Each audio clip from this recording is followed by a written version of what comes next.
ಗೃಹಲಕ್ಷ್ಮಿ ಇಲಾಖೆಯಲ್ಲಿ ಗೃಹಲಕ್ಷ್ಮಿ ಅಮೌಂಟ್ ಒಂದಷ್ಟು ಡಿಲೀಟ್ ಆಗಿದೆ, ಇನ್ನೊಂದಷ್ಟು ಏನಾದರೂ ಡಿಲೀಟ್ ಮಾಡುವಂಥ ಪ್ರಯತ್ನ ಏನಾದರೂ ಇದೆಯಾ? ಒಂದೂ ಡಿಲೀಟ್ ಆಗಿಲ್ಲ. 10,000 ಅಷ್ಟೇ ಒಂದು ಡಿಲೀಟ್ ಆಗಿರೋದನ್ನ ತೋರಿಸಿ ನೀವು.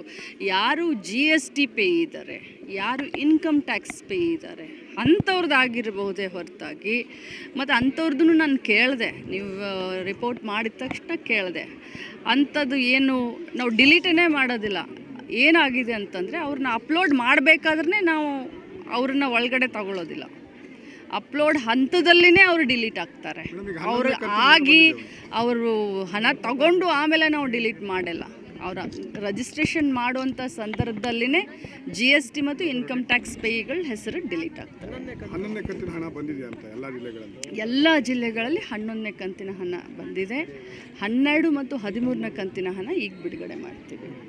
ಮೇಡಮ್, ಈಗ CM ಮೂಢ ಹಗರಣ ಪ್ರಕರಣ ಕಾಂಗ್ರೆಸ್ನಲ್ಲಿ ದಿನ ದಿನ CM ಆಕಾಂಕ್ಷಿಗಳ ದಂಡ ಎಲ್ಲೂ ಇಲ್ಲ ನೋಡಿ. ಕಾಂಗ್ರೆಸ್ಸು ಶಿಸ್ತಿನ ಪಕ್ಷ.